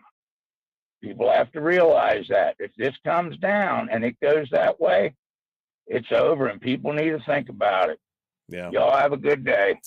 All right, Bull. Well, I appreciate you calling in and joining us. Yeah, I mean, Hurricane Katrina was definitely a dark time in the days of liberty and freedom, and not only the police department from New Orleans Police Department going around and confiscating firearms, but the fact that they brought in the National Guard from another state and went. I mean, you'll always remember that video of the little old 65, 66-year-old woman where they came into her house and she was showing them around their house and they tried to take her pistol and she grabbed it and tried to take it back and they broke her arm in taking it away from her, and going door to door and stripping people's out. Those homeowners that I was just talking about that fought back, they had them zip tied on the pavement outside for basically just trying to retain their fire because they had been defending their neighborhood from looters, and then the National Guard showed up. It was a dark time. There's no doubt about it. This whole thing with the ATF, though, is just it's a bit shocking to me. Footage from a knock and talk incident in July show ATF agents arriving at a Delaware man's home. He had reportedly purchased 7 firearms since January, so 1 firearm a month. Agents on the scene admitted to the man that they did not have a warrant. They also offered some insight into how they chose to make a visit. The idea is that when you purchase more than 2 guns at a time, it generates a multiple sales report and it comes to us and we have to check it out, said the ATF agent to the man.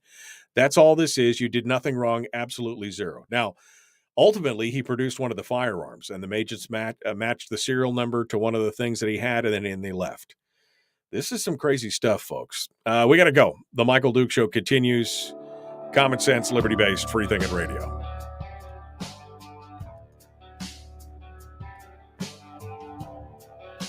Yeah. This is troubling to me. This whole idea that the ATF can just show up and do it.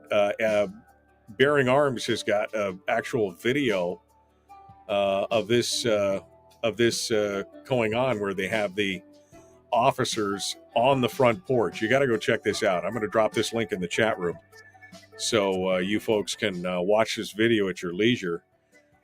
This is some troubling stuff right here. But you guys can go look and watch this. Bearing Arms has been covering this for a little bit as well. Oh, let me close out a bunch of these windows here. Got too many things open at once.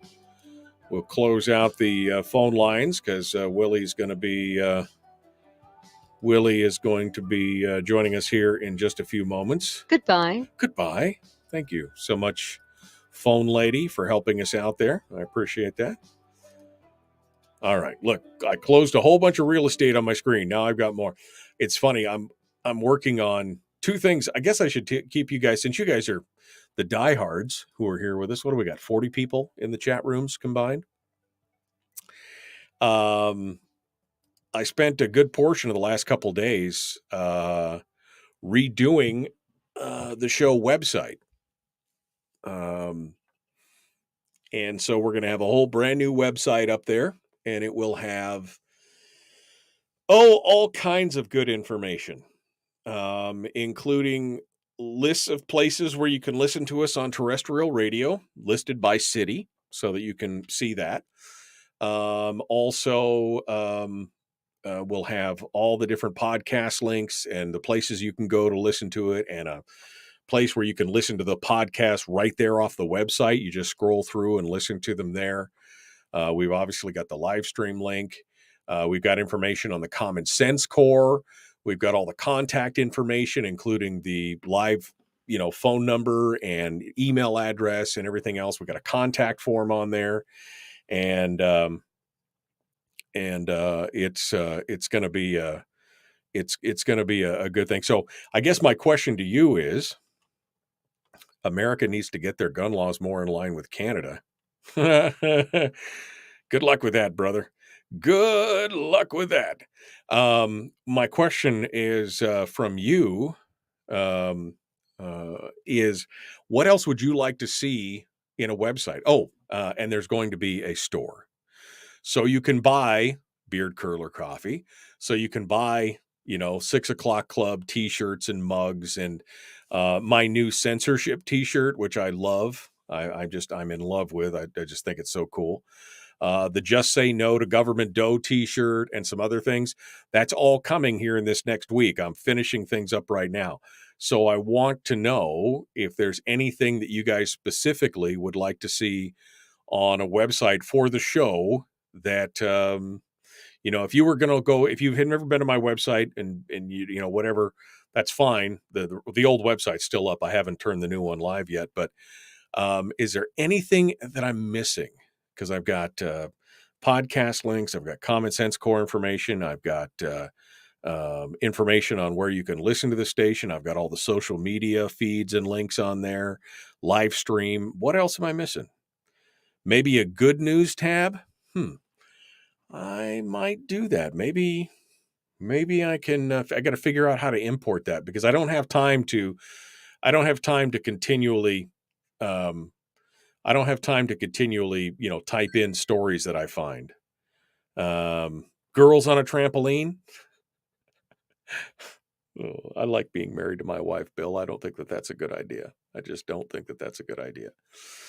What else? What else would you guys like to see on that? I'd like to know. Political endorsements. Okay. Let me think about that. A political endorsement tab. Who am I endorsing? You haven't done a good news segment in a while. We'll do one on Monday, okay? We'll do one on Monday. I forget sometimes to do it. It's so new. But you guys just keep reminding me, and I'll get into that. Let's see.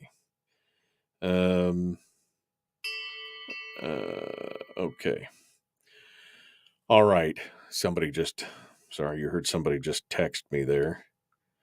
A dynamic schedule of upcoming guests is what somebody said. So maybe I should put like a weekly schedule with some kind of upcoming guests. I wonder if I can embed a Google Calendar in there. I'll have to look at that. Maybe I can. Maybe I can do, do them. Endorsing Republicans at this point is basically a vote for Vladimir Putin. 80% of them are in there. Yeah, because all the state legislators, they're all in Vladimir Putin's pockets. Absolutely, Crimson. You're 100% right. Cuckoo. Yeah. This is why we deal with only state stuff usually, because that's the kind of craziness we get. All right, my friends, phone's buzzing. That means it's time for Willie Waffle.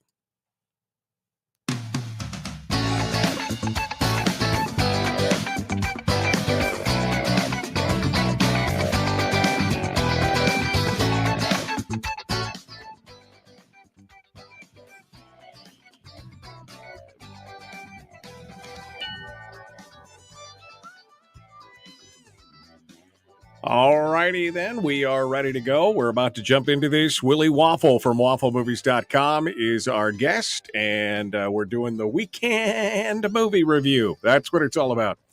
He joins us, in fact, right now. Good morning, my friend. How are you? Feeling great, surviving the dog days of summer. The dog days of it's already fall here. I don't know what you're talking. I mean, it's Oh. so weird. Usually we get, pretty nice weather in August and it's just been like nothing but rain. The leaves are already starting to turn. It's horrific. So it's a train. It's a trap. Save me from what's going on up here, man. Save me. I wish I could, but it's not that great down here either. Yeah, not gonna lie. It's not that great. Not that great. All right. Well, let's dive into it here and get into the movie stuff. Well, let's talk about, I guess, the big news first. What do we want to start? We want to start with HBO. Oh, do we want to start with? I think this is my favorite of the week. Okay. I'm going to lead with my favorite. It's been a budget bloodbath. HBO Max, TBS, TNT. They're all cutting shows left and right. They got rid of Batgirl. They got rid of their original streaming off of the HBO Max, so they wouldn't have to pay the royalties for it. Right. They got rid of the Wonder Twins movie, and they got rid of something that would have topped them all. It would have been the highlight of your holidays. It is the animated holiday special. Did I Do That to the Holidays?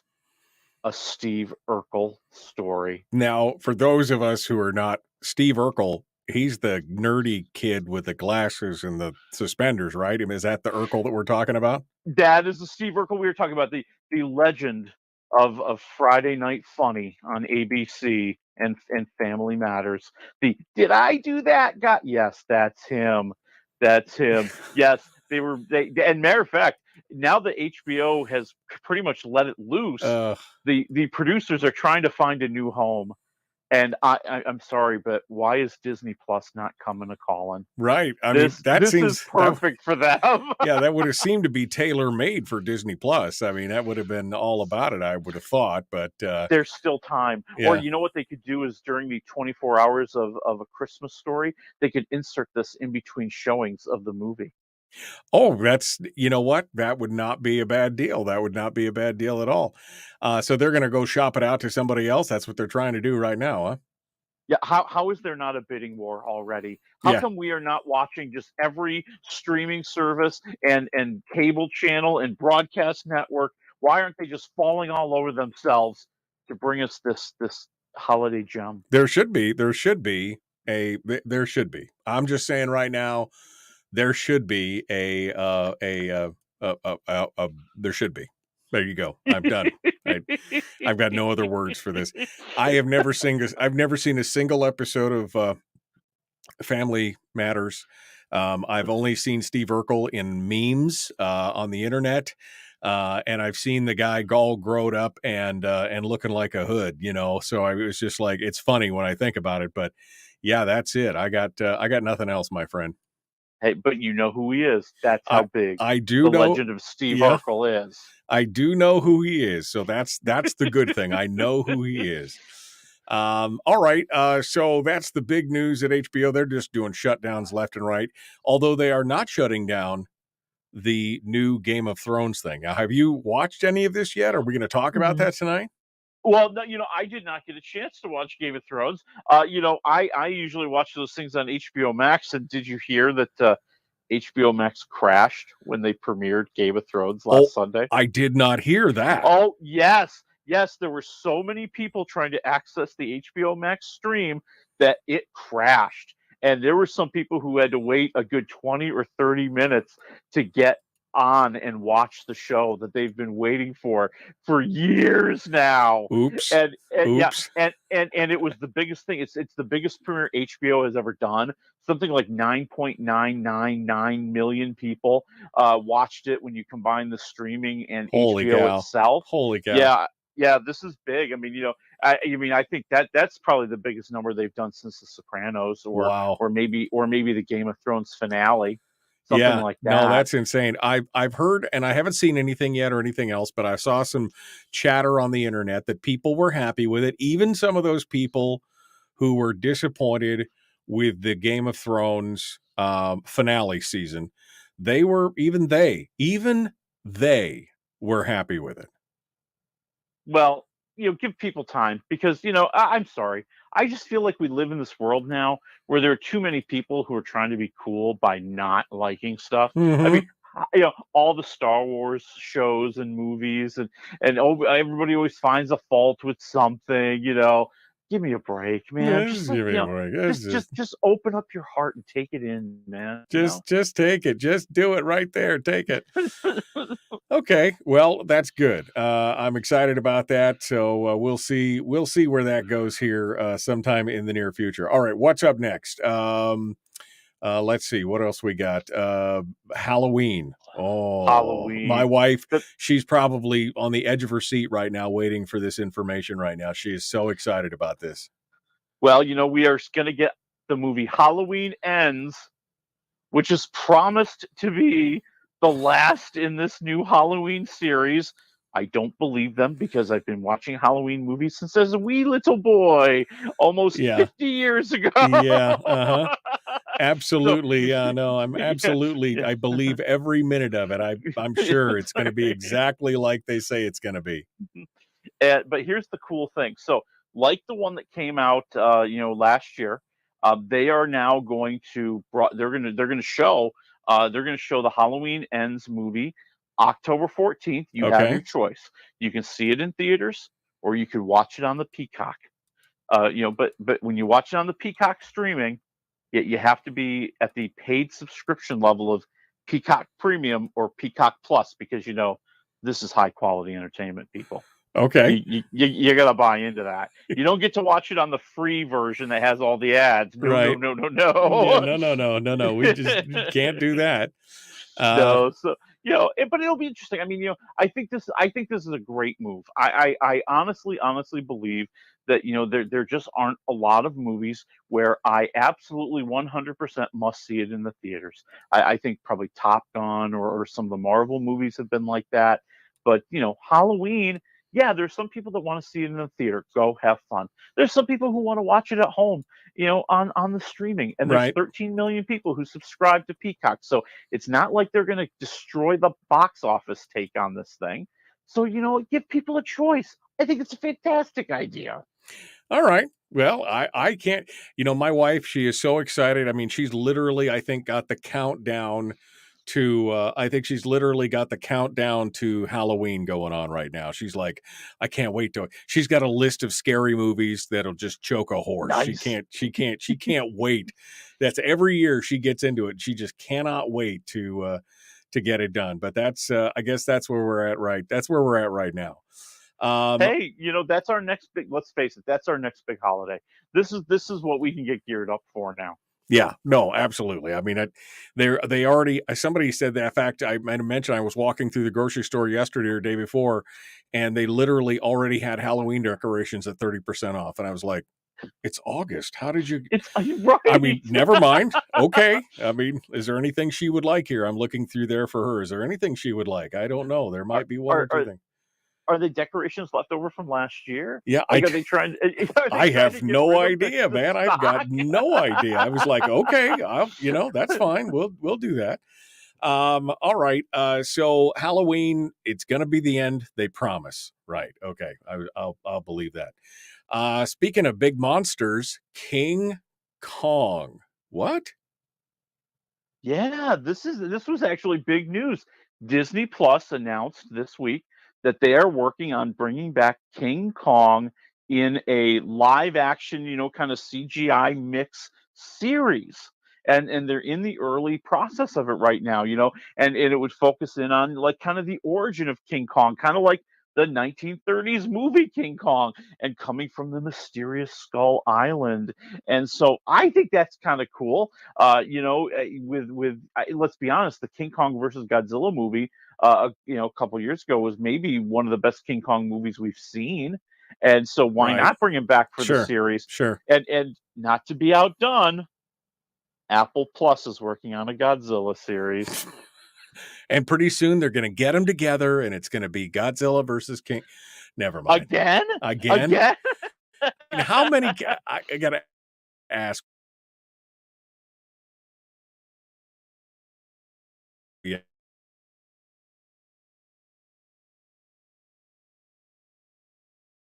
2 or 3 recently. You had the Peter Jackson one back around 2000, 2003, somewhere in there. No, 2005. I think it was 2005. So that's really what you've had. And then, you've with Godzilla, you've had a gazillion of those at this point. Right. Because they churned out those Godzilla movies in a way that, frankly, they could have with the King Kong movies. And I'm surprised that, now when you look back on history, they didn't actually churn out more King Kong movies, but they've had a lot of big ones. All right. Last one. Fast and Furious. People have about had it up to here. Fast and Furious Neighbors is what's going on. Oh yeah, this is a great story. Well, I mean, not a great story, but this is an interesting story. So, in the LA neighborhood of Angelino Heights is where they have filmed some of the Fast and Furious movies. Primarily a house that serves as the house for the family from Fast and the Furious, and a store that serves as kind of like the family business. And the people in the neighborhood are getting a little sick and tired of it. Okay, because not only do they have everybody driving by and trying to do their own Fast and Furious impressions, doing donuts out in the street, peeling out, crashing into neighbors' cars, neighbors' houses, causing all sorts of havoc. They're filming Fast and the Furious 10 there. And today, when they go to film and this is what I love, they've been told they will be filming between 9 a.m. They are going to revolt, and they are going to protest, and they are going to do everything to tell Universal, we're sick and tired of this stuff. Listen to what they're going to have to put up with today. They have been warned there will be, quote unquote, simulated emergency services activities. Aerial photography. Nice way to say we're going to have a helicopter. Right. There's going to be a wedding day.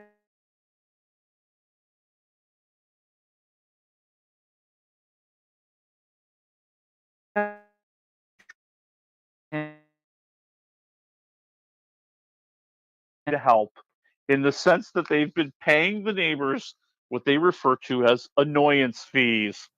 Like, hey, how'd you like a couple bucks to stay at a hotel for a few days? Wow. All right. Well, but that works. I'll tell you, back in the day when I was in DC and I was working for a radio station, we were the sponsors of the first and only DC Grand Prix race. Oh, wow. And and they took over a bunch of streets around RFK Stadium, and it was going to be loud and crazy. And they did that. They offered a lot of the neighbors like hotel rooms and just chances to get away from the noise. And the neighbors all started kind of talking to each other. So if one person got the Four Seasons and another person got the Marriott, the guy who got the Marriott was calling and saying, how come I can't get the Four Seasons? Oh, Lord. And it was a bidding war. It was hilarious. Oh, my gosh. All right. Well, we don't have much time here, just a couple minutes left. So I want to get in. I do want to talk about The Samaritan, which is the new Sly Stallone movie in theaters and on Amazon Prime. Give me the rundown real quick.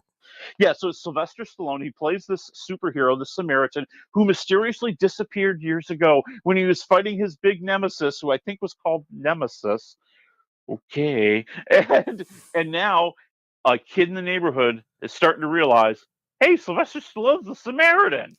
And of course, he's going to have to reemerge at a time when he's needed most, as an evil gang is trying to mess up the neighborhood, and he ain't going to take that. You're messing up his retirement. Okay. I saw some rushes on this. I thought, well, this is interesting. What are your thoughts? I mean, it can be goofy at times, and let's face it, there's some goofiness to it, and there's some comedy to it. But I think what really kind of makes the movie not excel and not really be all it could be, like, it's not going to be a big Marvel movie, because while it has the silly moments, I think there are dramatic moments where it just misses the mark. It doesn't have that emotion that it really needs to have. It doesn't have the dialogue it really needs to have to make it work. And Stallone's not a horrible actor. I think he could extremely predictable. I'm going to go like 2 waffles. Two waffles. Yeah. All right. Well, that's too bad. We only got the one in, but in the after show, we're going to get to the other 2 real quick. So if you missed that, you can pick it up on the podcast, or you can join us over at Facebook at facebook.com/Michael Duke Show. Willie, hold the line. Thank you, my friend. We'll see you next week for the radio, okay? Hey, next week it's going to rock and roll. All right. I can't wait. Folks, we're out of time. We will see you on Monday. Charlie Pierce will be with us in hour 2.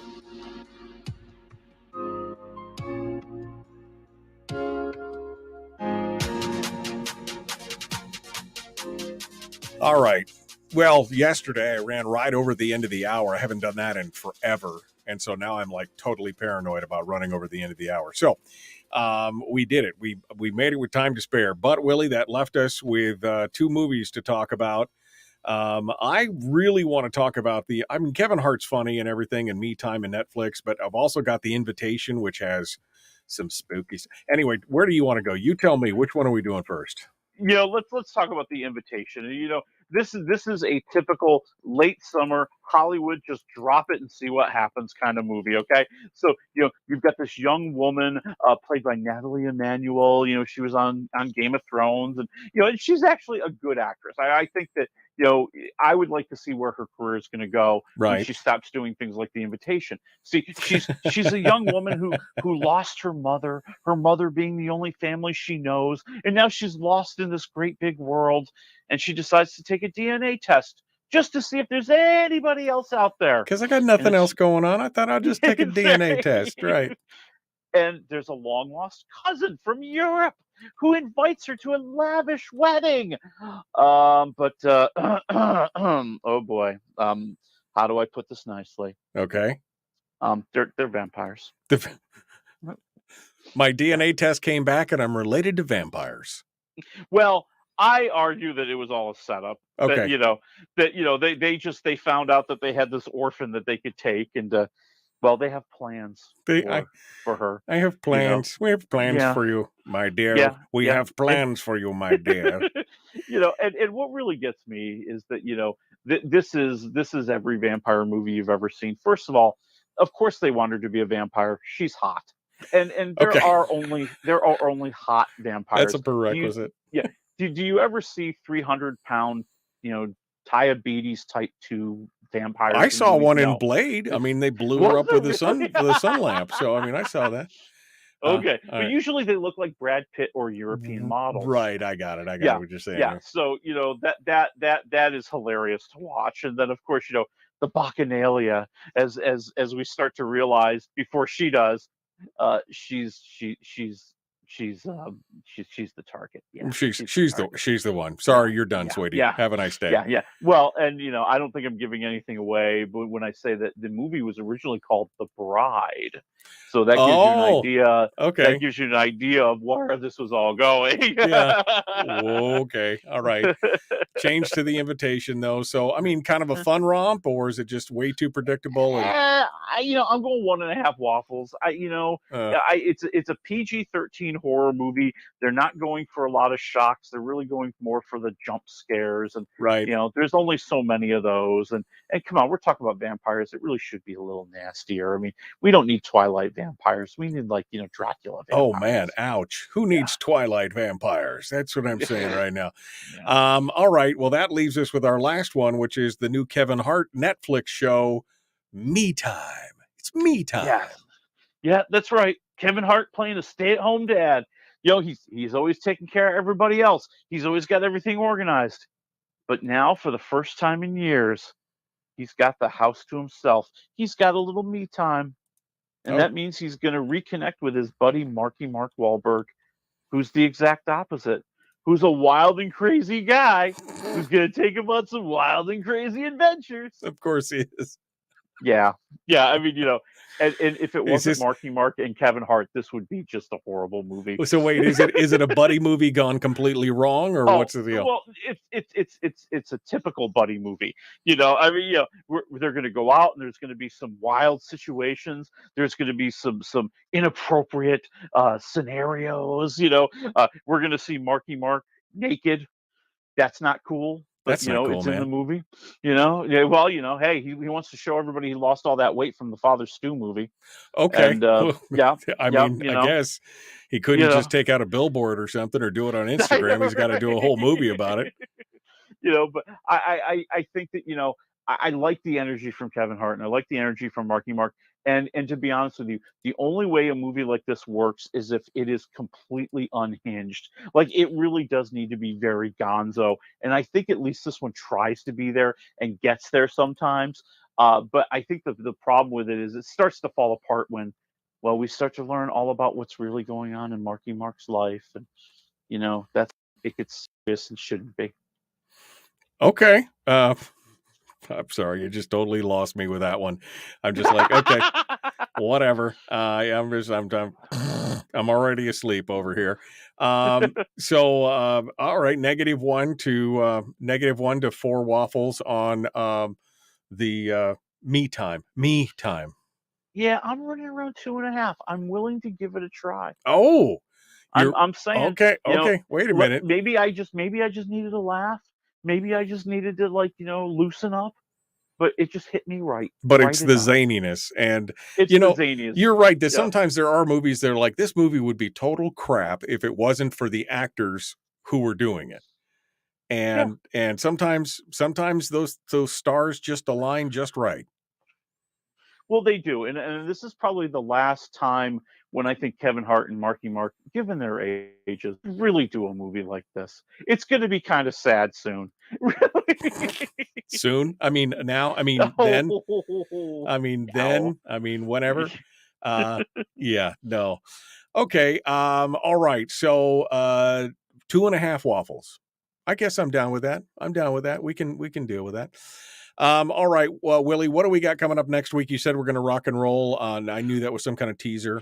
So what are we going to talk about here? We are talking about The Patient with Steve Carell, but more importantly, if they'll send me the screeners, The Lord of the Rings, Rings of Power. All right. Well, I can't wait to see if they broke this one as badly as they did The Wheel of Time. Oh, I'm still so salty over that. Oh, I don't blame you. Just thinking about that right now just made me, my blood pressure just spiked. My heart just started beating faster. I'm still so salty over it. All right, my friend. Well, thanks for coming on board. We will catch you next week then. Hopefully, fingers crossed, with some Lord of the Ring actions. And maybe, if you get a chance, some of that new Game of Thrones House of the Dragons actions. Well, we'll have to do a comparison. Oh, there you go. Because that's what Amazon wants to make. Amazon wants to make the next Lord of the Rings, and HBO's like, suckers, we got that already. We already did it. Yeah. All right, my friend. Thanks so much. All right, folks, we're out of time. Mayor Charlie Pierce, candidate for governor, is going to be on Monday. And we're working on somebody else as well. We'll figure it out then. We will see you. Have a great weekend.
We've shed our terrestrial radio skin, and now we are slimy lizard internet people.